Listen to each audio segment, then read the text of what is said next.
Hello everyone. आज के lecture में हम कवर करने वाले हैं एक और एक some related to shares in your chapter investment accounting. इस इन्वेस्टमेंट अकाउंटिंग में दो तरीके के क्वेश्चन है, रिलेटेड टू शेयर्स और related to debentures. Already 5 questions हमने कवर किए हैं रिलेटेड टू डिबेंचर्स और अब हम लोग क्वेश्चन कवर कर रहे हैं रिलेटेड टू शेयर्स। ठीक है, सो वीडियो शुरू करने के पहले मैं आपको बताना चाहता हूँ कि इस करंट ईयर के लिए हमने व्हाट्सएप पर एक ब्रॉडकास्ट लिस्ट बनाया हुआ है, जहाँ पर आपको इस साल के जो भी करंट अपडेट्स रहेंगे, नोट्स रहेंगे, ये सब आपको फ्री में दिया जाएगा। अगर आप हमारा व्हाट्सएप ब्रॉडकास्ट लिस्ट ज्वाइन करना चाहते हैं तो वीडियो के डिस्क्रिप्शन में आपको पूरा इन्फॉर्मेशन दिया गया है। ठीक है, तो आइए शुरू करते हैं हमारा क्वेश्चन। सबसे पहले हमारा जो स्टेप है वही फॉलो करना है हमें, दैट इज़ पहले हमें क्या करना है, चार्ट प्रिपेयर कर लेना है क्वेश्चन रीड कर कर। ठीक है, तो आइए शुरू करते हैं। सबसे पहले देख सकते हैं आप क्वेश्चन में क्या बोला है, mister Arvind enter into following transaction of purchase and sale of equity shares of SP limited. The shares have a paid up value of 10 per share. ये शेयर्स की पेड अप वैल्यू कितनी है, 10 रुपीज़ है, right. तो आप जब भी nominal value के कॉलम में लिखोगे तो नंबर ऑफ शेयर्स को आप क्या करोगे, इंटू 10 करके लिखेंगे। ठीक है, अब यहाँ पे आपको वेरियस बाय या सेल का इन्फॉर्मेशन दिया हुआ है। ठीक है, तो हम लोग को डेट वाइज जाना है। तो फर्स्ट 2012 को उन्होंने बोला 600 शेयर्स बाई किए, मतलब परचेज हुए, क्या रेट से, 20 पर शेयर। तो आइए पहले चार्ट लिख लेते हैं और वहाँ पे हम लोग ये इन्फॉर्मेशन पुट कर देंगे। फर्स्ट 2012 को हमें परचेज रिकॉर्ड करना है, राइट। कितने शेयर से, 600 shares at the rate of 20। ठीक है, उसके बाद नेक्स्ट देखिए 15 मार्च 2012, तो यहाँ पे उन्होंने बोला 900 आपने बाई किया है, रेट क्या है, 25। तो यहाँ पे अगेन परचेज रिकॉर्ड करना है आपको, कितना, 900 shares at the rate of 25। अब यहाँ पे आप देख सकते हो कि यहाँ पे डेट देखिए क्या है, ये 15 मार्च 2012, यानी अभी 31 मार्च 2012 हमारा ईयर एंड आने वाला है। तो और बाकी के सारे ट्रांजेक्शन कहाँ जाएंगे। तो ये क्वेश्चन ऐसा क्वेश्चन है जहाँ पर आपको 2 सालों का जो है इन्वेस्टमेंट अकाउंटिंग एक ही फॉर्मेट में बनाना है। तो आप देख सकते हैं यहाँ पे पूछा है आपको, you are required to prepare investment account for the year ended 31 March 2012 and 31 March 2013। 2 सालों का बनाना है। तो यहाँ पे आपका 31 मार्च 2012 अभी एंड हो जाएगा और उसके बाद से आप देख सकते हो नेक्स्ट ट्रांजेक्शन आपको कब का दिया है, 25 2012, दैट मीन्स 20 मई। तो ये तो आपका नेक्स्ट ईयर आएगा, अप्रैल के बाद, राइट। तो इसीलिए आपको क्या करना है, अभी 31 मार्च को पहले आप ईयर एंड करेंगे। तो 31 मार्च को पहले मैं बैलेंस क्लोज करूंगा, क्लोजिंग बैलेंस निकालूंगा, फिर अगेन 1 अप्रैल 2012 को मैं ओपनिंग करता हूं और उसके बाद हम आगे के ट्रांजैक्शंस रिकॉर्ड करेंगे। ठीक है, तो फिर 25 2012 को आपको अगेन 1000 क्या बोला है, बाय करने बोला है, तो मतलब परचेज रिकॉर्ड करना है आपको 1000 shares at the rate of 22। ठीक है, यहाँ पे आपको रेट 22 दिया है बराबर, बट आपको यहाँ पे 23 लेना है। क्वेश्चन में आपको चेंज करना है, यहाँ पर मिस्टेक है, राइट, 23 आएगा वहाँ पर। ओके, उसके बाद आगे बढ़ते हैं हम। नेक्स्ट आपको क्या बोला है, 25/7 मतलब ये कौन सा महीना होता है आपका, जुलाई, राइट। ये मैं आपको क्यों बोल रहा हूँ, बिकॉज यहाँ पे एडजस्टमेंट में देखिए 2 ट्रांजेक्शन्स दिए हैं आपको, एक सितंबर और एक नवंबर मंथ का, बराबर है। तो आपको ये चेक करना होगा कि भाई सितंबर जब आएगा तब आपको पहले ये रिकॉर्ड करना है, फिर आगे जाना है। तो अभी जुलाई है तो पहले जुलाई रिकॉर्ड करते हैं, फिर आएगा सितंबर, राइट। तो जुलाई को उन्होंने क्या बोला है, 2500 शेयर्स जो है वो आपको बोनस मिले, बोनस शेयर्स रिसीव्ड। तो अगेन आपको ये रिकॉर्ड करना है, 25/7 को आपको बोनस शेयर्स मिल रहे हैं, कितने शेयर्स, 2500। ठीक है, उसके बाद नेक्स्ट आपको बोला है 2012 यानी कि दिसंबर हो जाएगा। तो अभी दिसंबर के पहले सितंबर और नवंबर आएंगे, बराबर है। तो पहले हमें वो रिकॉर्ड करना है। तो पहले देखिए उन्होंने बोला है 15 सितंबर 2012 को डिविडेंड मिला है आपको, कितना, 3 रुपीज़ पर शेयर के हिसाब से। तो यहाँ पे आपको क्या करना है, 15 सितंबर तक जो भी है आपको उसके ऊपर डिविडेंड लेना होगा। तो हम लोग 15 सितंबर को डिविडेंड दिखाएंगे, बट यहाँ पर मैं चार्ट में नहीं लिख रहा हूँ, बट सम में आपको याद रखना है कि जब आपका डेट आए तब आप पहले क्या करें, इसे बोनस शेयर्स रिसीव हो रहा है वो रिकॉर्ड करें। ठीक है, फिर on 12 November 2012 the company made a right issue of equity shares in the ratio of, right, 1 share for every 5 shares held. अब ये राइट इशू का मतलब क्या होता है, देखिए मैं आपको शॉर्ट में एक्सप्लेन करता हूँ। राइट इशू क्या होता है कि कंपनी जो है, राइट, नए शेयर्स इशू करना चाहता है तो वो बाहर से दूसरे शेयर होल्डर्स को ऑफर करे, इससे पहले कंपनी क्या करता है, अपने एग्जिस्टिंग शेयर होल्डर्स जो है, जिनके पास कंपनी के शेयर्स है, कंपनी उन्हें ऑफर करता है कि हम आपको सस्ते दामों में शेयर्स देते हैं अगर आप परचेस करना चाहते हो तो। अगर आप परचेस करना चाहते हो तो मतलब यहाँ पे ये फ्री में नहीं दिए जा रहे, उनको कंसेशनल रेट पर दिए जा रहे। मतलब अगर बाहर मार्केट प्राइस 35 रुपीज़ चल रही है तो कंपनी उन्हें क्या करेगा, 25 रुपीज़ के हिसाब से दे देगा, ऐसा कुछ। तो यहाँ पे क्या हो रहा है, कस्टमर्स का फ़ायदा होता है। बट कस्टमर्स के ये ऑप्शन है, कंपनी खाली ऑफर दे रही है। आपके पास अगर 5 शेयर्स है तो यहाँ पे अगर आप देखिए तो उन्होंने बोला है 1 share for every 5 shares held. मतलब ऐसा भी नहीं आप कितना भी खरीद सकते हो, तो जितने आपके पास शेयर्स है उसके हिसाब से कंपनी आपको एक ऑफर करेगी। तो यहाँ पे उन्होंने बोला है कि 5 शेयर्स हेल्ड करते हो तो आपको 1 शेयर दिया जाएगा। तो इस हिसाब से अगर समझिए कि आपके पास कंपनी के 5000 शेयर्स है तो आप कंपनी के 1000 शेयर्स क्या कर सकते हो, परचेस कर सकते हो। राइट, कर सकते हो, मतलब आपके ऊपर ऑप्शन है। आपके पास पैसे है तो आप परचेस करिए, नहीं कि अगर आपको परचेस करना है तो आप ये जो राइट्स है वो किसी और को भी ट्रांसफ़र कर सकते हो। राइट, क्योंकि देखिए आपको आपकी कंपनी सस्ते में दे रहा है तो आप क्या कर सकते हो, 1-2 रुपया बढ़ाकर किसी और को ये राइट्स क्या कर दोगे, सेल भी कर सकते हो। ठीक है, और ऐसा ही कुछ इस क्वेश्चन में भी हो रहा है। तो हमें पहले तो राइट इशू में कितने शेयर्स मिल रहे हैं वो कैलकुलेट करना पड़ेगा, वो तो हम सम्स में ही करेंगे। बट फिलहाल उस राइट इशू में आगे क्या बोला है ये देखिए। तो हमें राइट इशू रिकॉर्ड करना है कभी 12 नवंबर को। तो पहले 12 नवंबर को हम लोग राइट इशू कर रहे हैं, कितने शेयर्स मिलेंगे वो तो मैं कैलकुलेट करूँगा तभी पता चलेगा। बट यहाँ पे उन्होंने रेट दे दिया है, क्या रेट से मिल रहा है आपको, 20 रुपीज़ के हिसाब से मिल रहा है। ठीक है, जनरली ये जो राइट इशू का रेट होता है वो आपके मार्केट प्राइस से क्या होता है, कम होता है। ठीक है, तो कंपनी अपने एग्जिस्टिंग शेयर होल्डर्स को, एग्जिस्टिंग कस्टमर्स को बोल रहा है कि आप चाहिए तो ले लो, तो उनको फ़ायदा होना का चाहिए ना, इसीलिए। अब यहाँ पे वो पर्सन यानी कि जो अरविंद है, कंपनी जो उनको ऑफर दे रहा है उसमें अरविंद कितना वो शेयर्स खरीद रहे हैं देखिए। वो बोला है उन्होंने, he subscribe to 60% of shares. Subscribe मतलब इतने शेयर्स उसने खुद अपने लिए लिए हैं। तो जो भी शेयर्स उसको मिलते रहेंगे वो तो हमें कैलकुलेशन करना होगा, उसका एक वर्किंग नोट करके हम फाइंड करेंगे कि हमें कितने शेयर्स ऑफर हो रहे हैं, और उसमें से 60% जो है वो परचेज कर रहा है, और बाकी के जो है right, and renounce the remaining. Renounce मतलब ट्रांसफ़र कर दिया, किसी और को बोला कि तुम परचेज कर लो हमारे जगह पे, लेकिन कंपनी मुझे 20 रुपये में दे रही है ना, मैं उसे कितने में दूंगा, एक्स्ट्रा पैसे पर। राइट, अब कितना एक्स्ट्रा पैसा ले रहा है तो देखो बोला यहाँ पर, renounce the remaining shares on a receipt of premium of 3 पर शेयर। प्रीमियम मतलब ओरिजिनल प्राइस से ज़्यादा, तो 20 रुपीज़ के ऊपर 3 रुपया बढ़ाकर वो सामने वाले को बोलता है कि तुम 23 रुपये के हिसाब से क्या करो, खरीद लो बाकी का। ठीक है, तो सामने वाला पर्सन भी ऐसा कोई रहेगा जिसको इस कंपनी के शेयर्स चाहिए, बट अगर वो मार्केट से खरीदने जाएगा तो 35 रुपीज़ के हिसाब से मिलेगा, और ये पर्सन उसको क्या कर रहा है, 23 रुपये में दे रहा है। तो यहाँ पे वो सामने वाले पर्सन का भी फ़ायदा है और हमारा भी कुछ फ़ायदा हो जाता है। राइट,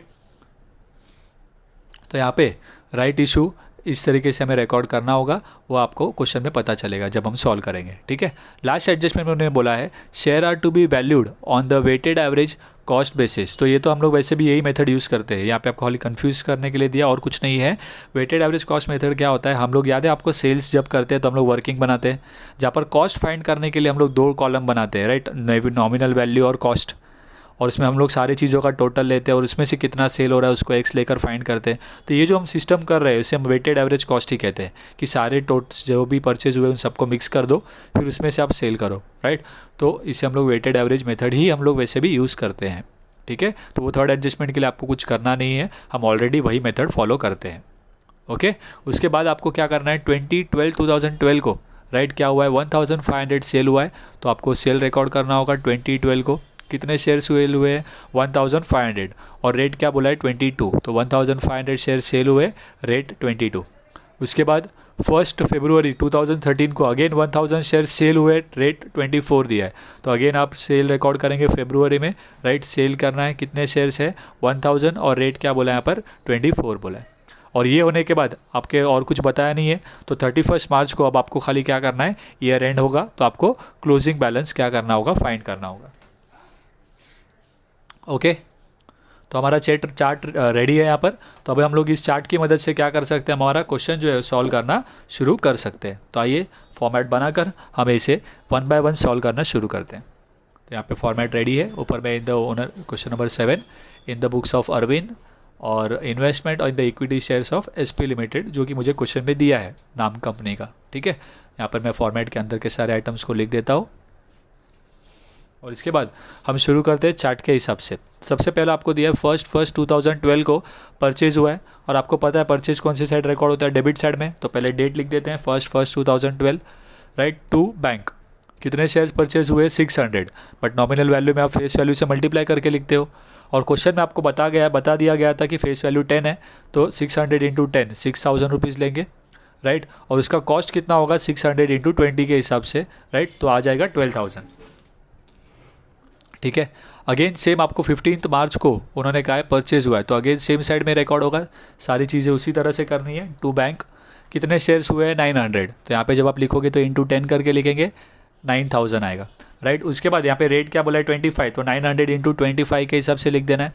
शेयर्स में ऐसा कोई प्री इंटरेस्ट पोस्ट इंटरेस्ट ऐसा कुछ भी होता नहीं है, बहुत ही सिंपल है। ओके, उसके बाद देखिए क्या हुआ है 31 मार्च को आपको क्लोजिंग करना है। तो यहाँ पे अभी आपका मार्च के 15 मार्च के बाद आपको 31 मार्च आएगा ना, तो आपको उस समय क्या करना है, इतने ट्रांजेक्शन्स को रिकॉर्ड करना है ताकि आपका 31 मार्च 2012 का जो है वो ईयर एंडिंग हो जाएगा। ओके, सो हम लोग टोटल करते हैं तो हमारा डेबिट साइड में ही अमाउंट है, क्रेडिट में तो कुछ भी नहीं है। तो डेबिट के टोटली मैं दोनों जगह पर लिख कर क्रेडिट में क्या कर लेता हूँ, बैलेंस ले लेता हूँ, राइट। तो क्रेडिट में 31 मार्च 2012 को हमें बैलेंस आ जाएगा, तो बाय बैलेंस कैरी डाउन 15,000 और 34,500, ठीक है। और ये बैलेंस को मैं ब्रॉट डाउन कर देता हूँ यहाँ पर। तो फर्स्ट 4/2012 को 2 बैलेंस ब्रॉट डाउन करके हम लोग ये अमाउंट्स को डेबिट साइड में ले लेते हैं। इसके बाद क्या रिकॉर्ड करना है हमें, 25/2011 को परचेज हुआ अगेन, तो अगेन डेबिट साइड में परचेज लिखते हैं हम लोग 25/2012 को, राइट, टू बैंक करके लिखेंगे। कितना अमाउंट, 1000 इंटू 10 के हिसाब से 10,000 आ जाएगा, और 1000 इंटू 23 के हिसाब से लेंगे तो अमाउंट आ जाएगा 23,000।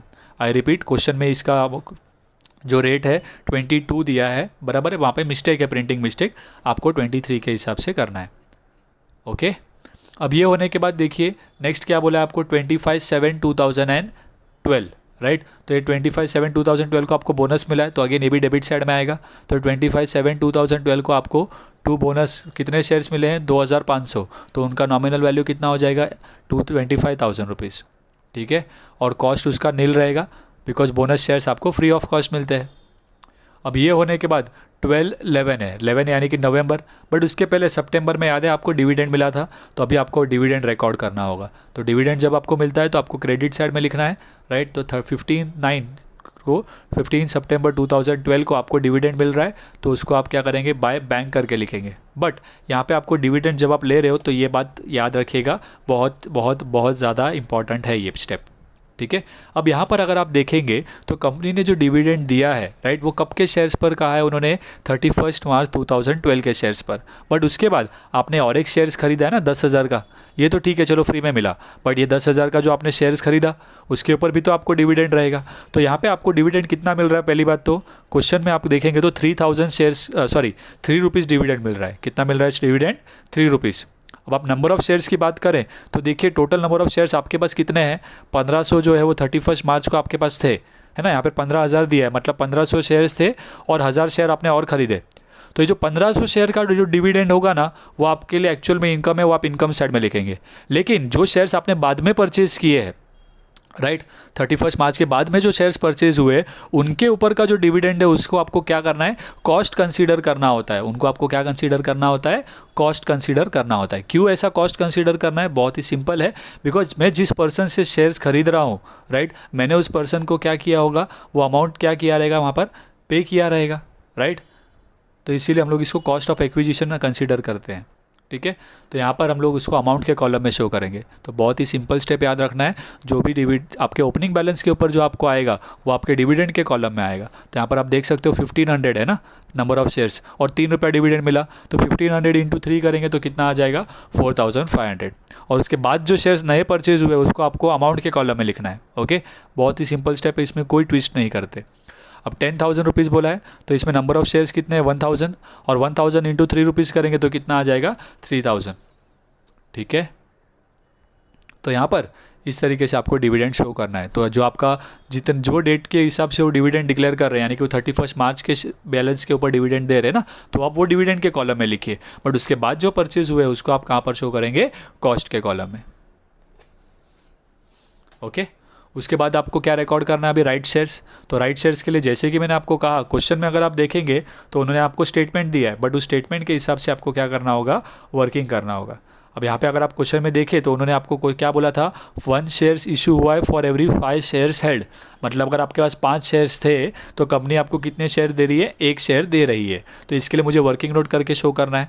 तो देखिए वर्किंग नोट में मैं पहले ये फाइंड करता हूँ कि कितने राइट शेयर्स हमें ऑफर हो रहे हैं। तो डेट लिख रहे हैं हम लोग राइट शेयर्स का, राइट, 12/11/2012 को हम लोग राइट शेयर्स कैलकुलेट कर रहे हैं। इसके लिए मैंने बताया आपको बोनस और राइट शेयर्स दोनों के लिए सेम तरीके का ही वर्किंग है। जब भी आपको बोले 1 shares for every 5 share held, तो ऐसा करना है आपको, है और दिया, ऐसा 2 कॉलम लेना है, राइट। अगेन ये खाली मैंने अपने लिए बनाया हुआ है, आप एग्जाम में ऐसा नहीं लिखोगे है और दिया तो भी चलेगा, ठीक है मतलब आपके पास कितने शेयर्स है तो आपको कितने शेयर दिए जा रहे हैं। तो आपके पास अगर 5 शेयर्स है तो आपको वो 1 शेयर दे रहे हैं, right. 1 share for every 5 shares held. तो अगर आपके पास अभी कितने शेयर्स है वो आपको देखना है, तो इसके लिए आप टोटल कीजिए 1500 प्लस 1000 प्लस 2500, टोटल कितने शेयर्स है आपके पास 5000 शेयर्स है। तो आपको कितने शेयर्स दिए जाएंगे, एक्स लेकर उसको क्रॉस मल्टीप्लाई करते हैं, तो 5000 इंटू 1 डिवाइडेड बाई 5, तो कितना शेयर्स आ जाएगा 1000 शेयर्स कंपनी आपको ऑफर कर रही है, राइट कि आप 1000 शेयर्स खरीद सकते हो। अब उसमें से आप कितने खरीदते हो वो आपके ऊपर है, सारे के सारे सब लोग खरीदे ऐसा ज़रूरी नहीं है। क्यों, राइट इशू जो है ये फ्री में तो नहीं हो रहा, कंपनी आपसे 20 रुपये तो ले रही है ना, तो अगर किसी के पास पैसे ही नहीं है तो वो कैसे खरीदेगा। तो यहाँ पे आपको ऑप्शन होता है कि आप चाहो तो खरीद सकते हो। और इस क्वेश्चन में आपको देखिए एडजस्टमेंट नंबर 2 में उन्होंने कहा है कि उसने क्या किया है, 60% ऑफ शेयर सब्सक्राइब किए है। He subscribe 60% of shares and renounce the remaining shares. Renounce मतलब बाकी के जो 40% शेयर्स बच गए वो उसने किसी और को ट्रांसफ़र कर दिया है, ठीक है। और उसके ऊपर उसको क्या मिला है, 3 रुपये के हिसाब से उसने दे दिए किसी को। तो यहाँ पर अगर आप देखें तो 1000 शेयर्स के आप 60% निकालिए, 60%, मतलब वो 1000 शेयर्स में से 60% शेयर्स खुद खरीद रहा है। 1000 शेयर्स का 60% निकालेंगे तो आपको आ जाएगा 600 शेयर्स, और बाकी के बचे हुए 400 शेयर्स वो किसी और को बेच दे रहा है कि भाई तुम 20 रुपये भर के ले लो, बट मुझे क्या करो 3 रुपये का हिसाब से क्या करो, एक शेयर के ऊपर दो, बराबर है। तो हम लोग क्या करते हैं, परचेज करके रिकॉर्ड करेंगे पहले, राइट। 12/11/2012 को टू बैंक कितने शेयर्स हम खरीद रहे हैं, 60% इसका, that means 6000, right. 600 shares into 10 के हिसाब से लिख रहे हैं, और हमें कंपनी कितने के हिसाब से दे रही है, 20 रुपीज़ के हिसाब से, तो 600 इंटू 20 के हिसाब से हम लोग क्या कर रहे हैं यहाँ पर 12,000 यहाँ पे लिख देंगे, ठीक है। और बाकी का जो बचा दैट इज़ 400 शेयर्स के हिसाब से अगर हम लोग 3 रुपीज़ के हिसाब से क्या कर रहे हैं, हम लोग सेल कर दे रहे हैं। तो वो जो 400 शेयर्स हमने बेच दिए उसमें हमें 1200 रुपये क्या मिला है, बट वो हमें यहाँ पे इन्वेस्टमेंट अकाउंट में नहीं शो करना है, वो हम हमारे प्रॉफिट एंड लॉस अकाउंट में शो करते हैं। तो आपको याद रखना है कि जो भी शेयर्स आप बाहर बेच देते हो उसको आपको इन्वेस्टमेंट अकाउंट में कहीं पर भी शो करना नहीं है, ठीक है। अब ये होने के बाद आपको नेक्स्ट क्या है, राइट इशू होने के बाद सेल हुआ है, तो 31 मार्च को हम लोग क्या करते हैं अभी, सॉरी 31 मार्च नहीं, डेट क्या दिया है 2012 को आपको पहला सेल्स क्या करना है, रिकॉर्ड करके दिखाना है, राइट। कितने शेयर सेल हुए 1500, और सेल्स कहाँ पर रिकॉर्ड होता है, क्रेडिट साइड में। अच्छा ये पहले वर्किंग नोट नंबर 1 है ना, तो यहाँ पर हम लोग मेंशन कर लेते हैं, अरे यार रिकॉर्ड कर लेते हैं सेल्स को। तो सेल्स को हम लोग क्रेडिट साइड में लिखते हैं, राइट।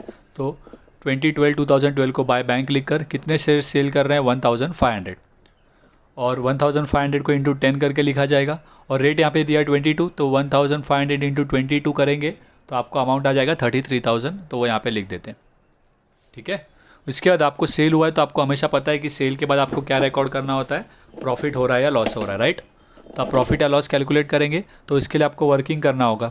तो सबसे पहले हम लोग एक वर्किंग नोट लेते हैं जहाँ पर हम लोग प्रॉफिट या लॉस कैलकुलेट करेंगे। तो सबसे पहले आपको सेल्स प्रोसीड ले लेना है, तो कितने में बेचा है 33,000 में। अब इसको आपका कॉस्ट कैलकुलेट करना है, तो कॉस्ट के लिए क्या करना है, अब तक यानी कि ये सेल के पहले जितने भी सारे अमाउंट्स है सभी को ले लेंगे हम लोग, राइट। तो सारे डेबिट साइड वाले 15,000 से लेकर, पिछले साल की नहीं लेना है, खाली करंट ईयर का ही लोगे, ठीक है, क्योंकि ये पिछले साल का ऑलरेडी ये ओपनिंग बैलेंस में आ गया है ना, राइट। तो इसीलिए पिछले साल का नहीं लेंगे। तो 15,000 के सामने 34,500 आ जाएगा, उसके बाद 10,000 के सामने 23,000, 25,000 के सामने नील, उसके बाद 6,000 के सामने 12,000। और ये चीज़ को भूलना नहीं आप, ये जो आपने 3,000 आपका कॉस्ट था उसको आप क्या करना है, माइनस करके लेना है खाली, ठीक है। और ये होने के बाद आप क्या कीजिए, टोटल चेक कीजिए, तो आपके पास कितने शेयर से पता चलेंगे, 56,000 नॉमिनल वैल्यू के शेयर्स है जिनका कॉस्ट है 66,500, बट इसमें से आप सेल कितने कर रहे हो 15,000 का, तो उसका कॉस्ट क्या है वो हमें फाइंड करना है। तो उससे हम लोग x लेकर क्रॉस मल्टीप्लाई करेंगे तो हमें अमाउंट आ जाएगा यहाँ पे क्रॉस मल्टीप्लाई करने पर 17,813, और हम यहाँ पे देख सकते हैं कि सेल्स वैल्यू ज़्यादा है, और सेल वैल्यू ज़्यादा है तो यहाँ पे हमें पता चलेगा कि हमारा प्रॉफिट हो रहा है। तो आप 33,000 माइनस 17,813 माइनस करोगे तो आपको प्रॉफिट पता चल जाएगा, दैट इज़ 15,187, ठीक है। इसके बाद अब आपको क्या करना है, नेक्स्ट प्रॉफिट को रिकॉर्ड करना पड़ेगा। तो प्रॉफिट कौन सी साइड रिकॉर्ड होता है, क्रेडिट साइड। तो 2012 को प्रॉफिट एंड लॉस करके 15,187 आ जाएगा, ठीक है। और ये वर्किंग नोट नंबर 2 से आया तो यहाँ पे वर्किंग नोट लिख देंगे ओके। इसके बाद सेम आपको नेक्स्ट सेल रिकॉर्ड करना है 1/2/2013 को। तो 1 फरवरी 2013 को अगेन बाय बैंक कितने शेयर से 1000, तो यहाँ पे 10,000 आ जाएगा और 1000 इंटू 24 करके यहाँ पे आप लिख देंगे 24,000। बट अगेन सेल के बाद आपको क्या करना है, प्रॉफिट या लॉस भी कैलकुलेट करना है। तो अगेन वर्किंग नोट आ जाता है, एक working note number 3, right. Profit या लॉस ऑन सेल कैलकुलेट करेंगे आप। सेल्स प्रोसीड दिया है 24,000। अब अगेन आपको कॉस्ट लेना है, तो उस कॉस्ट के लिए आपको सारी चीज़ें जो पहले की है वो तो सेम ही ले लेनी है पूरी। खाली एक एडिशनल एक्स्ट्रा क्या आने वाला है कि लास्ट टाइम जो सेल हुआ था उसे आपको माइनस करना होगा। और हमने डिबेंचर के वक्त भी आपको बताया है कि जो आप माइनस करोगे यहाँ पर, राइट, सेल 15,000, तो उसके सामने आप क्या कीजिएगा, 33,000 नहीं लेना है, उसका कॉस्ट क्या था वो लेना है। तो 15,000 का कॉस्ट क्या था, 17,813, राइट। तो वो आपको यहाँ पर लेना है, यहाँ पर मिस्टेक नहीं करना, ये बात याद रखिएगा, ठीक है। और ये करने का जब आप टोटल करते हो, मतलब इसमें से 15 माइनस करेंगे, ये सारे टोटल करके ये 2 माइनस होंगे ब्रैकेट वाले, तो आपको ये अमाउंट्स आ जाएंगे। बट इसमें से सेल कितना हो रहा है 10,000 का, तो उसका कॉस्ट क्या है वो हमें क्रॉस मल्टीप्लाई करके फाइंड करना है। तो यहाँ पे हम लोग इन दोनों को मल्टीप्लाई करेंगे, डिवाइड करेंगे 41,000 से, तो हमें क्या है यहाँ पे वैल्यू मिल जाएगा, दैट इज़ 11,875, ठीक है। और यहाँ पे अगेन आप देख सकते हो कि सेल वैल्यू ज़्यादा है, तो यहाँ पे हमें क्या हो रहा है, प्रॉफिट होगा 12,125 का। और अगेन प्रॉफिट है तो हमें डेबिट साइड में रिकॉर्ड करना है, तो सेल का डेट पर ही हमें टू प्रॉफिट या लॉस करके लिखेंगे, राइट। अमाउंट क्या होगी हमारी 12,125, और ये वर्किंग नोट नंबर 3 है, तो यहाँ पर हम लोग मेंशन कर देंगे, ठीक है। ये हो जाने के बाद हमें क्या करना है, अभी ईयर एंडिंग होगा, राइट। लास्ट 31 मार्च 2013 को हमें ईयर क्लोज करना है। तो सबसे पहले हम लोग नॉमिनल वैल्यू का टोटल करेंगे, डेबिट साइड में ही ज़्यादा होगा, ये 15 को मत लीजिएगा, ठीक है, याद रखिएगा, यहाँ पे 2 साल है, खाली यहाँ 15 10 यहाँ से शुरू करना है आपको। टोटल करेंगे तो आपको आ जाएगा 56,000 दोनों जगह पर, और उसमें से मैं ये 2 माइनस करता हूँ तो मुझे बैलेंस आ जाएगा 31,000। उसी तरह मैं कॉस्ट का भी टोटल करता हूँ, क्रेडिट और डेबिट दोनों का। तो डेबिट साइड में टोटल ज़्यादा आएगा मुझे 96,812, उसमें से मैं यहाँ पे डेबिट साइड का टोटल माइनस करता हूँ तो मुझे बैलेंस आ जाएगा 36,812, ठीक है। तो इस तरह से आपको क्या किया, यहाँ पे बैलेंस कैरी डाउन आपने फाइंड किया और आपका ये क्वेश्चन यहीं पर कंप्लीट हो जाता है, ओके। तो अगर आपको हमारा ये लेक्चर पसंद आया तो प्लीज़ हमारे इस वीडियो को लाइक करें और अपने फ्रेंड्स के बीच शेयर ज़रूर करें, बिकॉज हम पूरा सिलेबस जो है वो इसी तरह कंप्लीट करने की कोशिश करेंगे। और अगर आपने हमारे चैनल को सब्सक्राइब नहीं किया तो हमारे चैनल को सब्सक्राइब कर ले, ताकि आपको लेटेस्ट अपडेट्स मिलते रहें। Bye bye, take care.